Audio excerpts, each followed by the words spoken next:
Muy bien, buenos días. Tienen frío, pueden abrazar a su esposo o esposa ahora. Solteros, no abracen a nadie. Yo sé que querés abrazar a la chica de costado, pero la chica no que te quiere abrazar a vos. Quiere abrazar al amigo tuyo. Y va a hablar con vos, pero no está interesada en vos. Qué triste este sistema. Está interesada en el otro. Pero no te aflijas. Esa chica que pensás tanto no es la última Coca-Cola en el desierto, ¿está bien? Hay spray, hay levité, hay agua mineral. Y de última te morirá deshecha. Así que muy bien, linda mañana. Les agradezco que estén acá. Le dije, estamos por comprar unos hongos más, pero yo creo que cuando el Señor nos dé la bendición, hoy hablamos de estar orando por la compra del edificio que estamos, vendiendo aquel otro, y vamos a poder arreglar los techos y calefaccionar. Vamos a extrañar estas mañanas frías, Vamos a entrar acá, todo calefacción. ¿Qué te parece calefacción central? Vamos a contratar a Carlos y a Fernando, todo loza radiante. Y vamos a extrañar, Vamos a extrañar el viejo honguito que te da calor a vos y no al otro. ¿Ese está prendido? No está apagado. Están muriendo de frío. Por favor, si alguien puede prender ese, pues. Muy bien. Guillermo, ¿tenés frío ahí? No. Sí, está de decoración ese. Muy bien, es una mañana muy linda. Martes está la escuela bíblica. Desde tu casa podés escuchar a Raúl Ferrero. Su libro Cristología, comenzando desde Moisés, tiene 570 páginas y está desarrollando el tema. Hoy algo dijo Dani, que él ya hizo 11 viajes a Israel, y siempre le digo a Raúl de poder hacer un viaje con un grupo de acá, ahorrar un par de años y poder ir. Muy bien, vamos a Hechos capítulo 19, y si tienes tu calendario tenés que pedirlo, si no, este es un mes muy lindo. Es un mes que hablamos de personas que han servido a Dios, y no estamos hablando de Abraham, de Moisés, de Pablo, de Pedro. Estamos hablando de ciertas personas que parece que están escondidas en las Escrituras, y sin ellas la iglesia no hubiera podido existir. La iglesia no pasa por alguien aquí predicando el domingo, un pastor, un anciano. La iglesia tiene que ver con tanta gente que trabaja, aún prendiendo las estufas, en el audio o en tantas formas. Y este hombre que vamos a ver hoy, que se llama Aristarco, es un hombre así.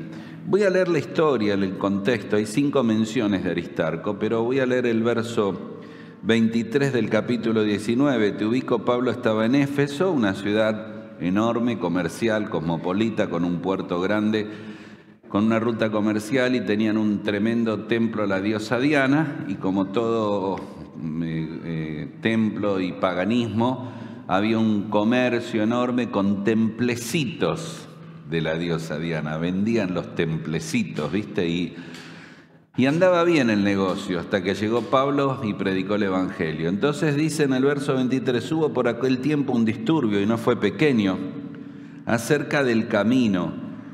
Es una expresión para decir los cristianos, ¿no? El camino es Cristo, porque un platero llamado Demetrio, que hacía de plata templecillos de Diana, daba no poca ganancia a los artífices. El negocio prosperaba, los cuales, reunidos con los obreros del mismo oficio, dijo: sindicalistas, varones, saben que de este oficio obtenemos nuestras riquezas.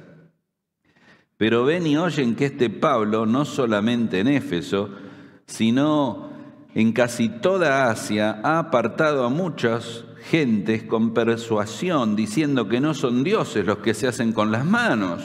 Se nos acabó el negocio. Y no solamente hay peligro de que nuestro negocio venga a desacreditarse, sino que también el templo de la gran diosa Diana, mentira, era el negocio, ¿no?, sea estimado en nada, y comienza a ser destruida la majestad de aquella quien veneró toda Asia y el mundo entero. Cuando oyeron estas cosas, claro, se llenaron de ira y gritaron: vamos a Plaza de Mayo a quejarnos. Hoy estoy haciendo una versión muy argentina. diciendo: grande es Diana de los Efesios.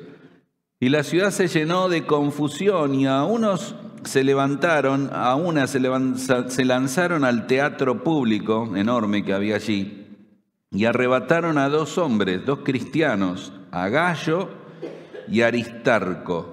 Ambos eran macedonios, compañeros de Pablo, y queriendo Pablo salir también al pueblo, los discípulos no se lo dejaron, no vayas. También algunas de las autoridades de Asia, que eran amigos de Pablo, le enviaron diciendo, rogándole que no vaya, que no se presente en el teatro, lo iban a matar, linchar. Unos pues gritaban una cosa y otras otra, porque la concurrencia estaba confusa, y los más no sabían por qué se había reunido, y sacaron de entre la multitud a Alejandro, lo empujaron, y sigue la historia hasta que se calmaron un poco, y en el verso 43 dice: y habiendo dicho esto, despidió la asamblea. Pero lo que te tenés que quedar en el verso 29, que no lo agarraron a Pablo, no lo lincharon a Pablo, pero agarraron a Gayo y Aristarco y estuvieron a punto de ser linchados. ¿Quién es Aristarco y por qué es tan importante? Dios usa personas, muchas personas. La iglesia está llena de personas. Y Dios tiene un propósito para cada uno de nosotros. Tiene muchos dones, muchos talentos, muchas capacidades. Una gran motivación para la vida es saber que Dios te ha dado algunas cosas únicas que puedes usar para bendecir a otros. Saber hablar con un enfermo, visitar a alguien en el hospital, ayudar a alguien materialmente o tal vez rindiéndole un servicio con tus manos. Dar palabras, tocar un instrumento musical. Qué lindo que sonaron los instrumentos hoy, poder cantar, el coro que suena también. La iglesia se arma así, de personas que arman un equipo y un grupo. La obra de Dios no se hace con una sola persona, jamás. Y al contrario, la efectividad de una iglesia es en función de cuántos están involucrados en la tarea de la iglesia. Para mí, la lista de la iglesia se divide en 2, siempre la veo así: los que están involucrados en alguna tarea y los que no están involucrados en ninguna, y estoy pensando cómo los puedo ayudar. Tenés que involucrarte en un servicio, hay tanto para hacer, la oración, la escuela bíblica, misiones, hay tanto que te podés involucrar. Y no se podría haber hecho esta obra sin tener un equipo de gente. Pablo tenía un equipo de colaboradores, era el equipo paulino. Ahora, estamos muy entusiasmados con el equipo de Argentina, ¿no? Entonces pensamos ahí en Messi, en Di María, en Lo Celso, ¿y por qué no juega el Papu? Y empezamos a armar y decimos, bueno, pero tenemos al Dibu en el arco, y vamos tomando un poco de fuerza por no solo las victorias, sino porque creemos y se percibe que hay como un espíritu de equipo donde no hay competitividad. Bueno, es el mejor ejemplo de una iglesia donde la iglesia se arma con gente que toma su puesto y hace su tarea. ¿Se imaginan si hiciera un cambio y Messi fuera al arco y Dibu adelante? Creo que nadie aceptaría eso. La iglesia está armada por personas que cumplen una función y no cumplen otra que no deben cumplir.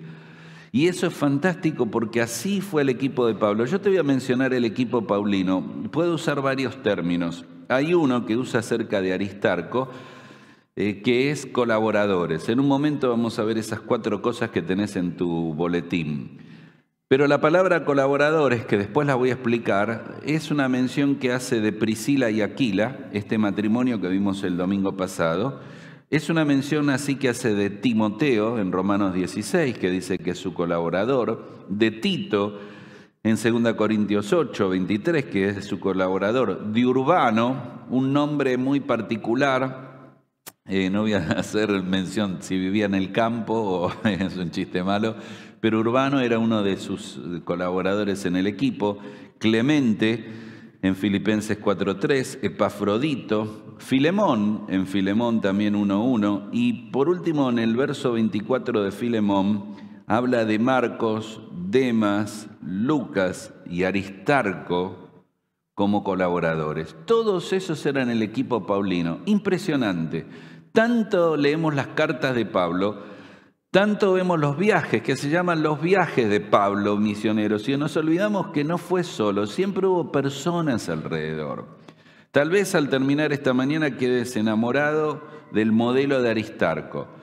Igual te sugiero que por más que quieras Aristarco, no le pongas Tesalónica.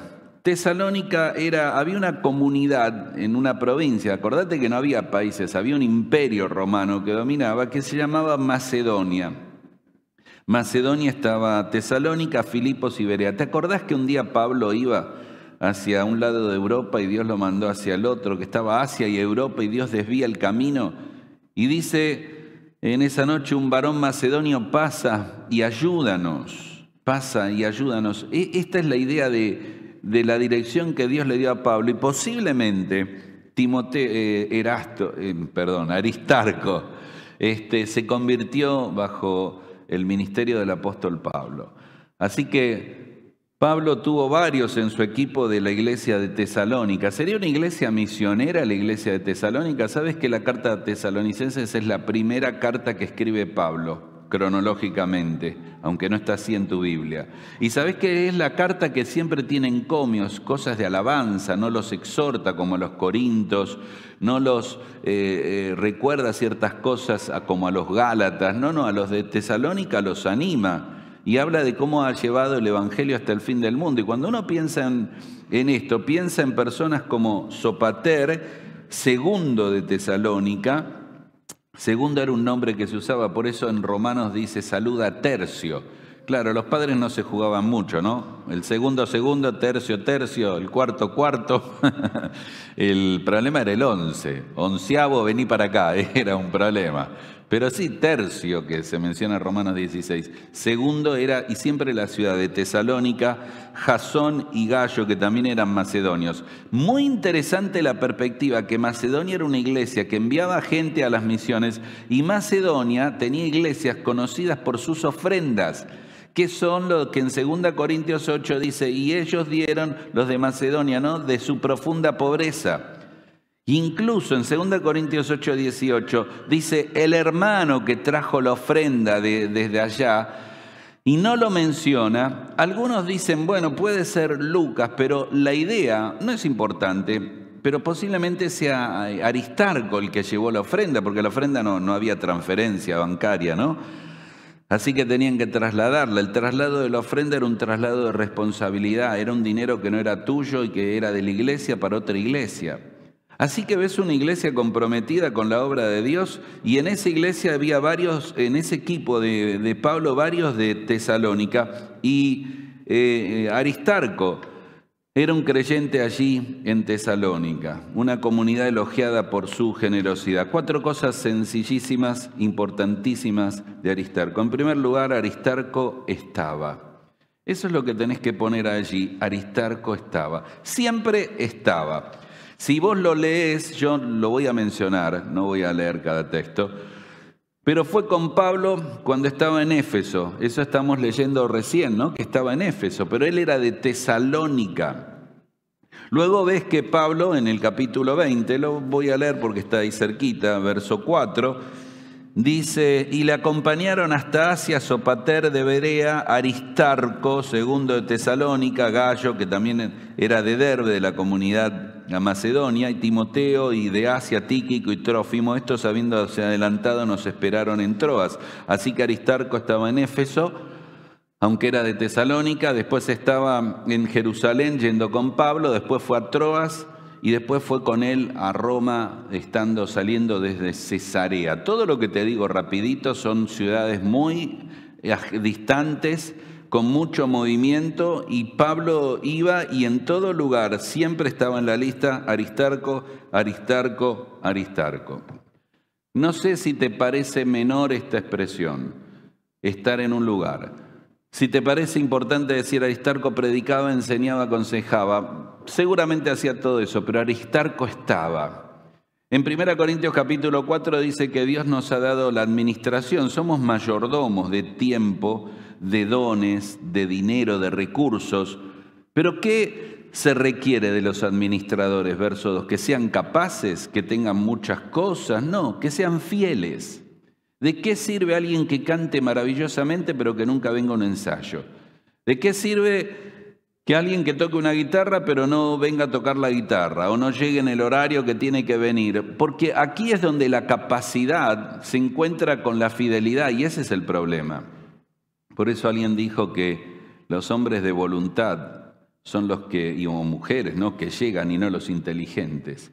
Como diciendo, hay un grado de perseverancia en la fidelidad, que es la esencia de todo lo demás. Personas fieles. Aristarco era una persona fiel, él estaba ahí, siempre estaba ahí. Pablo se daba vuelta y decía Timoteo, Sopater, Aristarco. Miraba en Éfeso, Aristarco. Estaba por subir al barco, Hechos 27, hacia Roma en su encarcelamiento, Aristarco. En su prisión en Roma, Aristarco. ¿Cómo podés hacer la obra si no hubiera hombres así, hombres fieles? Pero la fidelidad de este hombre no es solo que estaba en los viajes, porque tal vez puede ser atractivo un viaje o estar con Pablo. Estaba en los lugares más complicados y la historia que te leí es una historia que causa cierta gracia y tristeza, porque había un tumulto enorme porque cada persona que se convertía era alguien menos que compraba los templecillos de Diana. Recuerdo estando en la selva del Amazonas, cuánto fue perseguido en las comunidades que el Señor me permitió visitar. Hablo de ir por el río Orinoco y entrar a comunidades con más de 600 miembros que eran personas que se habían convertido con la señorita Sofía Müller. Era impresionante que esos hombres se pararan en fila y el misionero dice, vamos a hacer la pregunta, ¿con quién se convirtió? ¿Con la señorita Sofía, la señorita Sofía, la señorita Sofía? Una mujer que Dios usó, que ya partió a la presencia del Señor, que tradujo la Biblia en 7 lenguas y que fue una mujer perseguida por la guerrilla. ¿Por qué? Porque cada converso, cada comunidad de convertidos era gente menos en las plantaciones de droga, en la selva del Amazonas. Así que esto no ha cambiado. Es una persecución continua y acá querían agarrarlo a Pablo porque el Demetrio lo que dijo, Pablo convierte, Pablo cambia a la gente, Pablo hace esto, Pablo. Pero Pablo no estaba ahí. Y Pablo quería ir, pero no lo dejaron. ¿Y quién estaba ahí? ¿Quién estaba ahí? Aristarco y Gallo. ¿A quiénes agarraron? Aristarco y Gallo. Aristarco dijo, no, yo no soy Pablo. No, vamos a darte igual. Y Pablo dice, quiero ir. No, vos no vayas. Que lo agarren a golpe a ellos. Ellos no importan, vos sí. Y jefes de la comunidad le mandaron decir, no vayas a la plaza, te van a matar. ¿Saben que hubo grupos que hicieron juramentos sobre la muerte de Pablo? Pablo fue apedreado, golpeado, herido. Si estuviera acá te muestra las heridas, te quedás todo el día viendo las cicatrices. Y dice, y de tantos golpes, de tantas heridas, de tantos naufragios, Dios lo liberó siempre. El infierno perseguía al apóstol Pablo. Por eso, si hay un texto maravilloso en Hechos, es cuando dice, a Cristo conozco, a Pablo conocemos. Los demonios conocían a Pablo. Casi diría que el infierno no tuvo paz, aunque en el infierno no hay paz, mientras que Pablo viviera. Porque Pablo conmovía al mundo arrebatando almas del infierno hacia el cielo, predicando el evangelio.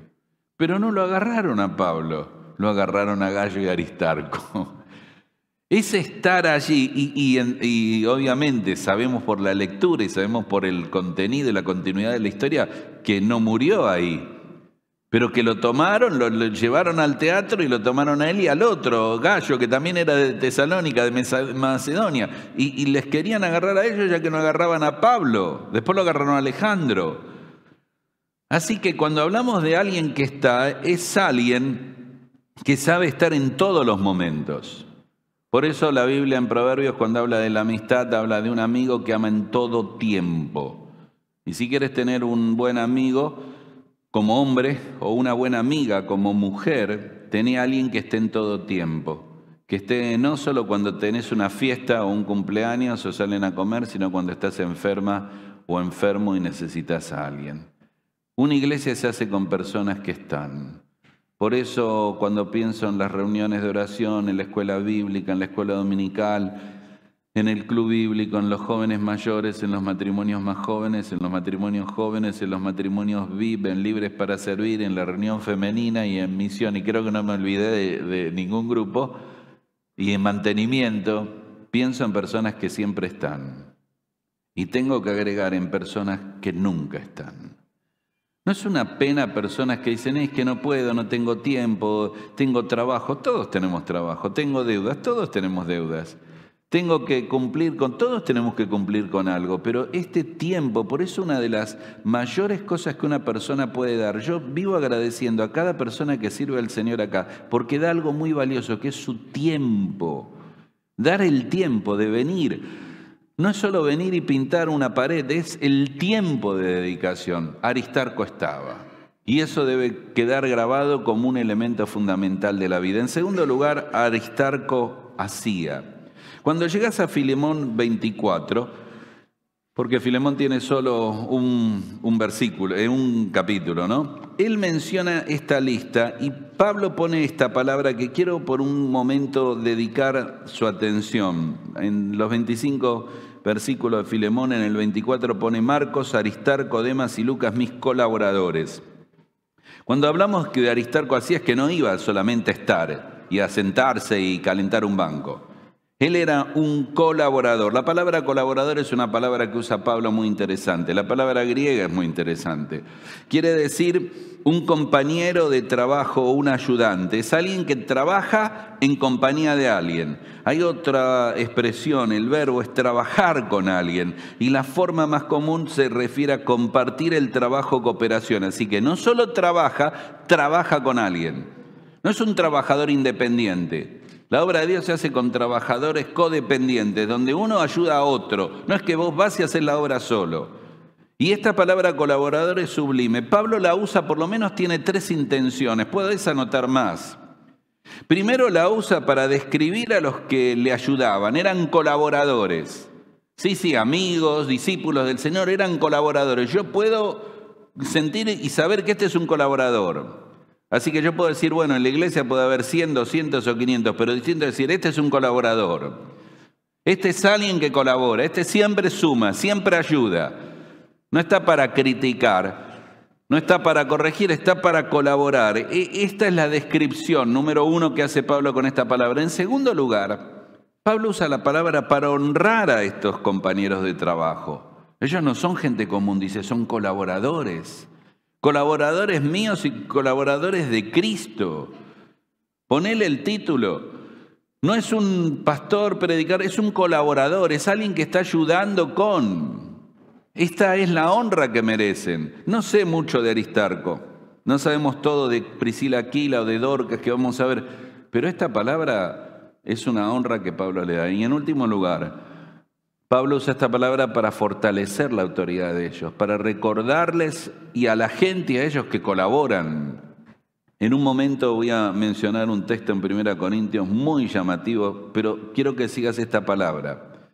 Ahora esta palabra, colaborador, Pablo la usa, yo te dije al principio, la usa hablando de Priscila, Timoteo, Tito, Urbano, Epafrodito, Clemente, Filemón, Marcos, Demas, Lucas y Aristarco, pero también la usa acerca de él. Si observas en 1 Corintios capítulo 3, verso 9, define y amplía esta palabra y dice, porque nosotros somos colaboradores de Dios.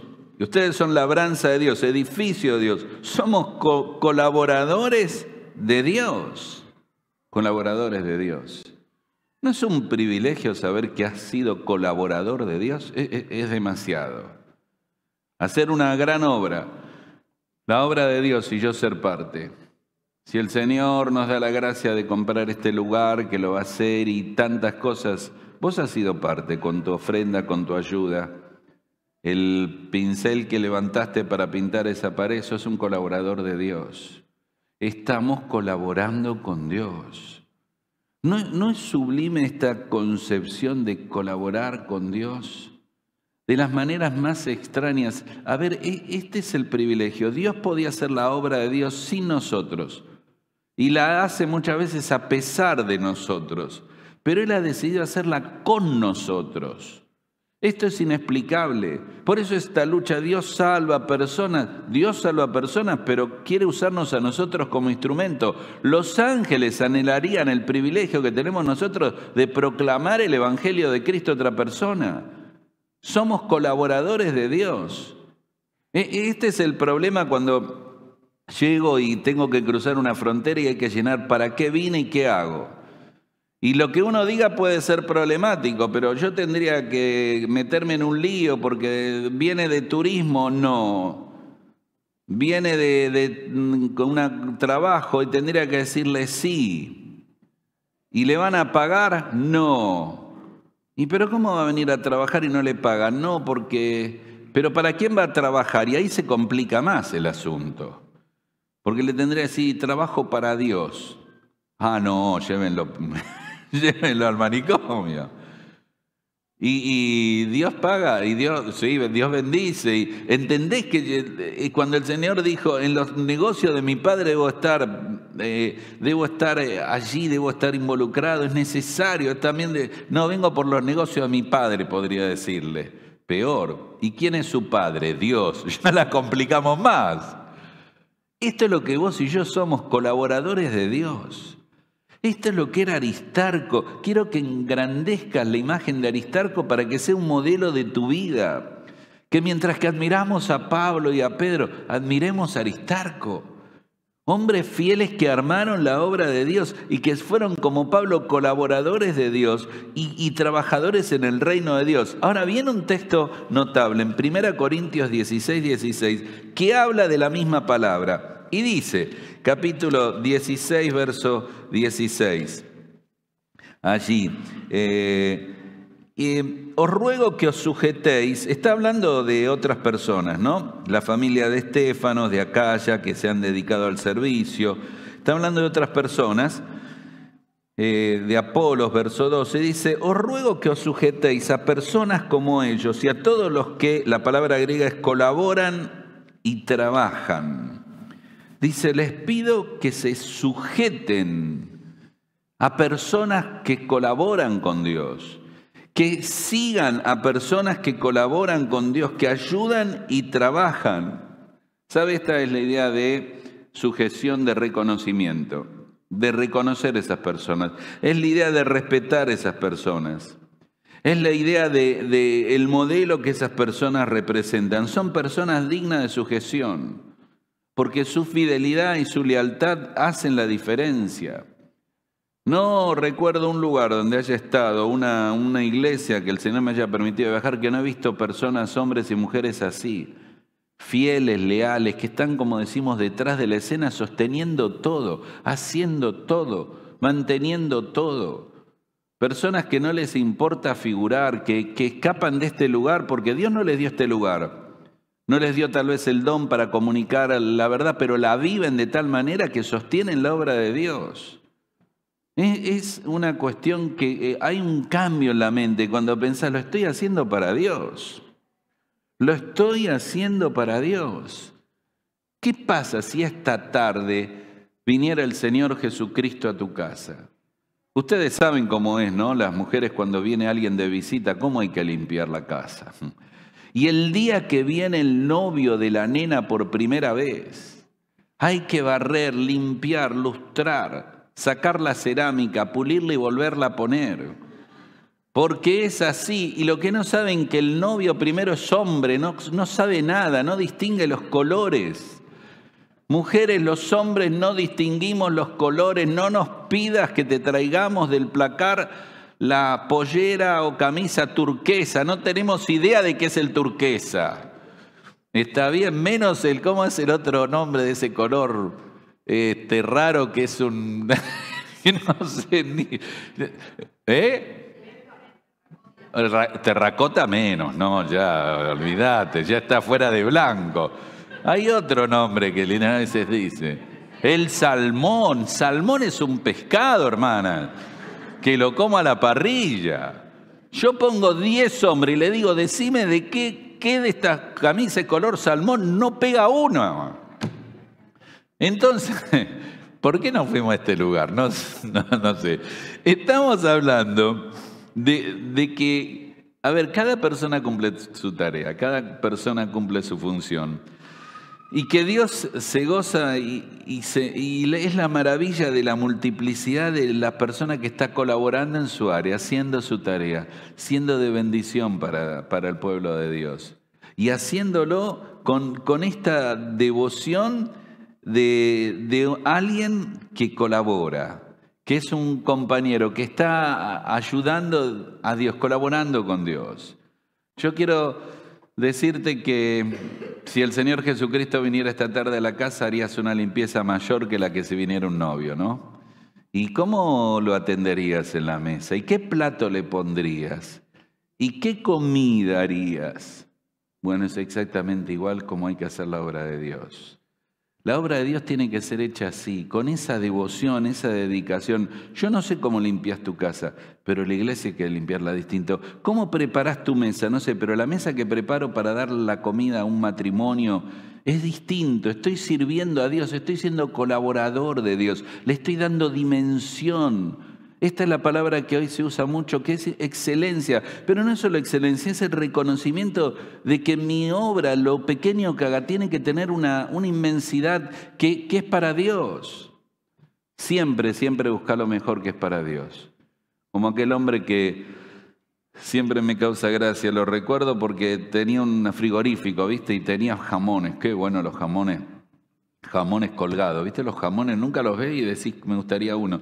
Y entonces, había ido un misionero a verlo. Y entonces le dijo, hermano, yo le quiero regalar un jamón. No fui yo, me hubiera gustado ser yo, pero no. Entonces se fue al fondo, pa'l fondo diría alguien, al fondo, y entonces vio los jamones colgados. Y empezó a especular y le quería dar el más chico. Y le vino a la mente, le doy el más chico, porque cada jamón es dinero. Y lo miró y dijo, no, Satanás, apártate de mí porque le regalo todos los jamones. Cuando hagas algo, estás colaborando con Dios. Cualquier cosa que hagas, hacelas con la excelencia de que sos colaborador de Dios. Es una palabra inmensa. En tercer lugar, Aristarco no solo estaba, no solo hacía, Aristarco seguía. En Hechos 27:2, ya te leí capítulo 24, pero en 27:2 hay algo muy raro, no sé si, claro, seguramente sabés que Pablo estuvo en un naufragio, sí, Hechos 27, que terminó en la isla de Malta, sí, me acuerdo, que fue un barco como preso y si te acordás de la historia, él dijo, muchachos, no naveguemos, Dios me dijo, no importa. Y les parecía que les iba a ir bien, les parecía, le hicieron caso al piloto. El centurión guiaba 100 soldados, los soldados, y subieron 100 y pico de personas en ese barco, y Pablo dijo, no me suban, lo subieron. Vino la tormenta, querían matar a todos, entonces en medio de la tormenta el piloto desaparece, el dueño del barco desaparece, el centurión desaparece, y el preso, Pablo se para y los exhorta, dice, tendrían que haberme hecho caso, porque Dios dijo que iba a pasar esto. Pero está bien, coman. Dios también me dijo que nadie va a morir, coman. Y comenzó a comer y de repente no sabían qué hacer y lo siguieron. El preso estaba dando órdenes. Y en un momento algunos querían escapar, los soldados, y le dijo al centurión, si estos escapan todos mueren, dando instrucciones al centurión romano. La cuestión que naufragaron y unos en balsas y en maderas, todos llegaron a la isla de Malta y todos fueron salvos porque estaba Pablo. Toda la historia la conoces, lo que no conoces es lo que dice el verso 2 del capítulo 27. Dice, y embarcándonos en una nave adramitena que iba a tocar los puertos de Asia, porque navegaban bordeando los puertos, zarpamos, estando con nosotros Aristarco, macedonio de Tesalónica. Al otro día llegamos a Sidón y Julio, tratando humanamente a Pablo, el centurión, le permitió que fuese a los amigos, pero estaba en el barquito que iba a naufragar Aristarco. Esto queda olvidado en la historia. ¿Qué hacía Aristarco ahí? Primero, Pablo no iba en clase turista, era un prisionero de Roma. ¿Cómo se filtró? Bueno, hay algunas posibilidades. Una clave era que él iba a Roma porque era ciudadano romano. El ciudadano romano apelaba a la corte y tenía que ir a ver al emperador. El ciudadano romano, un preso era un ciudadano de lid, un preso de lid. Y tenía posibilidad de estar con un sirviente y con un médico, por eso Lucas lo acompaña también y lo vas a ver en Roma. Así que posiblemente hizo que era el sirviente, era un siervo para Pablo, pero en realidad era un colaborador en la obra de Dios. La cuestión que Aristarco se metió en ese barco, Aristarco ya me golpearon allá, ahora me quieren naufragar acá. Este trabajo no es sano, dice. No, yo quiero estar. ¿Cómo estuvo? No sé, pero Aristarco era un hombre que seguía. Sabía seguir a los hombres de Dios. Sabía seguir a Pablo, saber seguir. Esta es la historia de siempre. Siempre Dios ha tenido hombres guiando a su pueblo y el pueblo debe seguirle. Y este es el problema cuando el pueblo no sabe guiar o seguir. Está siguiendo a Dios, siguiendo a un hombre, que es un hombre de errores, de limitaciones. Los ancianos en esta iglesia, los líderes en esta iglesia, estamos llenos de debilidades, fracasos, problemas. Pero en el temor de Dios buscamos sabiduría para ser guiados por Dios. Y es sencillo seguir. Siempre hay alguien que critica. A Moisés lo criticó la hermana y el hermano. María y Aarón hablaron en contra de él. No hay guía perfecto, pero la guía perfecta viene de Dios. Y cuando Dios pone un hombre, seguilo, no te des muchas vueltas. La sencillez de Aristarco, la gracia, es que él no tenía problemas o confusión. Este es el hombre que Dios puso, lo sigo. Porque no voy a conseguir un hombre perfecto. No hay una iglesia perfecta, no hay una obra perfecta, así que Dios está poniendo a estos hombres con sus errores y con temor de Dios, y yo veo que tiene cierto grado de integridad y que ama al Señor y que quiere servirle, así que lo sigo. No se hacía un rollo, él no generaba problemas o críticas como María Aarón, él no pensaba que podía hacer las cosas mejor, era leal a Dios siguiendo a los líderes de Dios. No tenía ideas, si yo estuviera podría mejor. Hay un problema muy serio, mucha gente que le cuesta seguir. Y un líder que honra y busca a Dios debe preocuparse de seguir la voluntad de Dios porque otros le van a seguir. Y un líder es líder porque personas le siguen, pero las personas le tienen que seguir no por lealtad a la persona, sino por lealtad a Dios. Es seguir a los siervos de Dios. Esto es lo que tenés que pensar si sos un seguidor o solo querés controlar la cosa. O si solo él podías decir, si solo quería dirigir, él no era así. O si siempre había críticas o si estaba acostumbrado a oponerse. O creer que uno haría mejor las cosas que el otro, entonces ¿para qué seguirlo si yo soy mejor? Aquí hay un hombre que seguía y Pablo le envía, cuando Pablo envía saludos a Colosas, la iglesia de Colosas, y cuando le envía saludos a Filemón, en ambas cartas, Colosenses 4:10 y Filemón, el verso 24, en ambas le manda saludos de Aristarco. O sea, Aristarco era conocido en la iglesia de Colosas y era conocido por Filemón. Aristarco el de Tesalónica, que estuvo en Éfeso, que lo siguió en el naufragio que iba a Roma. Aristarco el que estaba, Aristarco el que hacía, Aristarco el que seguía, Aristarco el que podía seguir a hombres de Dios. Qué notable, qué hubiera sido de la iglesia que hoy tenemos si no hubiera armado una iglesia de Dios con hombres como Aristarco. Por favor, ponelo en tu lista junto a Pablo y a Pedro de los héroes que Dios tiene. Por último, Colosenses 4:10 nos traslada a la situación final de la vida de Pablo y dice verso 10 de Colosenses 4, Aristarco, mi compañero de prisiones, os saluda. Marcos, el sobrino de Bernabé, acerca del cual habéis recibido mandamiento. Si va a ustedes, recíbanle. Aristarco, mi compañero de prisiones. En último lugar, Aristarco acompañaba. Aristarco no solo estaba, Aristarco no solo hacía, Aristarco no solo seguía, Aristarco acompañaba. Él acompañó a Pablo en el naufragio hacia Roma y él era un compañero de prisiones. Ahora, no debe haber sido fácil estar ahí y compartir ese tiempo. Pero qué importante es para Pablo. A veces desdibujamos la idea de que Pablo era un ser humano. Por eso un texto sublime es cuando él habla de Tito, no de Aristarco. En 2 Corintios 7:6 dice, y Dios nos consoló con la venida de Tito. Porque Pablo estaba desanimado y Dios lo consoló con la venida de Tito. Pablo se nutría de Tito, de Aristarco, de Aquila, de Priscila, de Urbano. Eran personas que lo nutrían a él. Él no era el gran hombre de Dios, si no tuviera otros grandes hombres de Dios alrededor.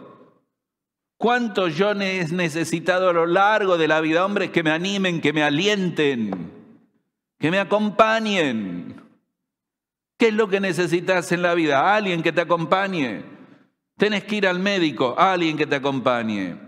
Tenés que enfrentar un tiempo difícil, hablar con alguien que te acompañe. Ser compañeros. Por eso Pablo, cuando fue despedido en Hechos 20, lo acompañaron hasta el barco y en la playa de rodillas lloraron y oraron. Por eso la palabra compañero se usa en 3 Juan cuando está hablando, dice, a los misioneros que hacen bien en recibirlos y acompañarlos en la traducción, ser colaboradores con ellos, compañeros. Una palabra que en latín quiere decir compartir el pan, pero en griego es mayor. Es la convivencia de alguien que pueda ayudar y sostenerte. Esto es lo bueno de personas que te acompañan. En ese momento que estás en el hospital esperando un tiempo de una noticia de tu papá o tu mamá partido a la presencia del Señor, esa persona que está con vos en el velatorio, esa persona que está con vos esperando el parto y el nacimiento de tu hijo, tu hija, es compañero. ¿Por qué no hay tantos compañeros hoy? Y aclaro, compañeros de prisión. Literalmente la palabra es compañero de cautividad. La palabra griega es una suma de lanza y es como que es compañero de la lanza, es compañero de la guerra, compañero de la batalla. Pablo dijo, somos compañeros de milicia, participamos. Aquí están 2 personas, Epafras y Aristarco. Y los 2 son compañeros de prisiones. Posiblemente lo que hacían era se turnaban para acompañar a Pablo. O sea, no estaban ellos sino turnándose para acompañar y poder cuidarlo a Pablo en la prisión. Hoy te toca a vos los lunes, martes a mí, miércoles a vos, jueves. Qué lindo ir a la prisión. ¿Fuiste a una prisión? Siempre es deprimente. Cada vez que he ido a una prisión a predicar el Evangelio, siempre es triste, siempre es doloroso. Pero ellos estaban donde Dios quería que estén, compañeros.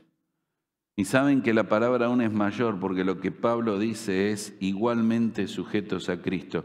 Ellos están sujetándose a Cristo sin estar en la prisión conmigo en la prisión. Ellos son los que me permiten vivir. Vos decís, ¿cómo puede él escribir Efesios? ¿Cómo puede él desde la cárcel más sucia que Roma tenía en un lugar tan nauseabundo poder escribir de la eternidad y del cielo? Su mente explotaba de eternidad. Según nos escogió en él, Efesios 1, antes de la fundación del mundo, para que fuésemos santos y sin mancha, en quien tenemos redención por su sangre, el perdón de pecados, que hemos sido sellados por el Espíritu Santo. ¿Cómo puede Pablo elevarse hacia la eternidad de la cárcel sucia? Porque al lado tenía compañeros, porque al lado tenía gente que le llamaba, que le hablaba. Yo creo que nunca vamos a darle dimensión a lo que podemos hacer por alguien más. Cristo le dio dimensión cuando dijo, ¿quieres recompensa de profeta? Sí, tu profeta, el que dé un vaso de agua fría en mi nombre. No, Señor, un vaso de agua fría es muy poco. En mi nombre, un vaso de agua fría en zonas desérticas y áridas como lo eran las del Medio Oriente, que hasta el día de hoy siguen siendo así. Un vaso de agua fría en mi nombre tendrá recompensa de profeta. Yo ya estoy terminando, pero la pregunta es tan simple. ¿Sos compañero? Primero de tu cónyuge, ni qué hablar de eso. Estar siempre juntos, siempre es ahí. Vamos juntos al doctor y vamos juntos a enfrentar los problemas de la vida. Y nos vamos juntos de vacaciones y juntos, no existe otra palabra. Juntos, siempre juntos. Juntos, juntos, juntos. Compañero, ¿sos compañero de tus hijos? ¿Los acompañás en las etapas difíciles de su vida? Ellos tienen tantos problemas y a veces no necesitan que les resuelvas los problemas, no necesitan que le des dinero, necesita que estés ahí con ellos, nada más. ¿Sos compañero de los hermanos y hermanas en la fe? Alguien que está ahí para ayudar, para sentarse al lado, en silencio. Yo he aprendido el valor del silencio muchas veces porque no sé qué decirle a ciertas personas cuando sufren mucho. Pero sé que tengo que estar ahí sentado en silencio, estoy dándole mi compañía. ¿Eres compañero aún en la hora más oscura, compañero de prisión? Y sabes que la historia bíblica termina ahí. Aristarco acompañaba, ¿no? Aristarco estaba, Aristarco hacía, Aristarco seguía, Aristarco acompañaba. pero la tradición dice que Aristarco, la tradición es escritos históricos que nos mencionan por un camino y otro lo que pudo haber sido. Posiblemente dice que también quedó preso. Yo no sé si de tanto ir a la cárcel dijo, a este también lo dejamos. Pero lo peor es que, o lo mejor, o como quieras verlo, que la tradición dice que posiblemente murió decapitado, igual que el apóstol Pablo. Entonces nosotros vemos a Pablo, no sé si sabes de su decapitación, no fue con un hacha, fue en un tipo de piedra, algo como esta altura, la cabeza era puesta y era como un tipo de masa que se le daba, ni siquiera en un corte filoso, y le arrancaban la cabeza. Entonces pensás en las afueras saliendo del camino de Roma, allí estaba el lugar y allí lo mataron a Pablo. Y recordás cuando está por morir, casi sin luchar, se pone su cabeza y recordás y te viene al alma las palabras, he peleado la buena batalla, he acabado la carrera, he guardado la fe. Por lo demás, me está guardada la corona de justicia, no solo a mí, sino a todos los que aman su venida. Y cae el golpe y la cabeza de Pablo rueda. Pero tal vez deberíamos recordar que ahí cerca hay otra cabeza que va a rodar, es la de Aristarco, que delante de Dios y de la eternidad tiene tanto valor como la del apóstol Pablo. Así que, mis queridos, hoy es un día para que reconsideremos a Aristarco, para que sepamos el valor de estar. Está, vení, que nadie tenga que buscarte y rogarte. Hoy hay reunión de matrimonios, vas a estar, estoy. Es el mejor lugar, estar en la obra de Dios, en las cosas de Dios. ¿Qué puede hacer una persona que haga? Que siempre esté y colabore. Algo voy a colaborar y que siga. Siempre hay personas que Dios ha levantado para darle una dirección. Seguilas. Y por último, que seas un buen compañero. Porque eso es lo más maravilloso que hay. Estar al lado de alguien. Sencillamente para acompañarle. Para acompañarle en las horas más oscuras, en la prisión más difícil, para que el otro escriba la carta, para que el otro sea el reconocido, para que el otro Dios lo use. Yo mi parte es estar acá solamente junto a Él. Ojalá que hoy sea así en tu vida y que reflexiones mucho y no te olvides de Aristarco. Escribí por algún lugar de tu casa Aristarco para no olvidarlo. No le pongas el nombre a tu hijo. Tal vez a tu nieto, no vas a poder. Pero no te olvides de este hombre que Dios usó. Inclinamos la cabeza para orar en esta mañana. Y recuerda que Aristarco murió, pero Dios quiere y necesita muchos Aristarcos. Hoy puede encontrar en vos alguien así. Ojalá que le diga, Señor, quiero ser este tipo de hombre, este tipo de mujer, este tipo de siervo. Quiero tener una visión clara, no quiero tener vueltas. Sencillamente estar, sencillamente colaborar, sencillamente seguir y sencilla y profundamente acompañar. Ayúdame, Señor, a ser un tipo de persona que cuando pase la vida me recuerden como que fui un compañero de muchas personas que te están sirviendo, a veces en las horas más difíciles. Decíselo, Dios te está escuchando. Querido Señor, en esta mañana te agradecemos por tu palabra, te agradecemos por llevarnos y traernos hacia la vida de personas olvidadas a veces en el texto bíblico. No son olvidadas por ti, pero vemos tanto de otros hombres y mujeres tuyos que Dorcas, Aristarco o Aquila y Priscila parece que quedan en las sombras, pero son las personas que hicieron tu obra. Bendícenos para seguir aprendiendo de ellos, imitando a ellos, siendo como ellos han sido para ti. Te lo rogamos y pedimos en el nombre del Señor y Salvador Jesucristo. Amén.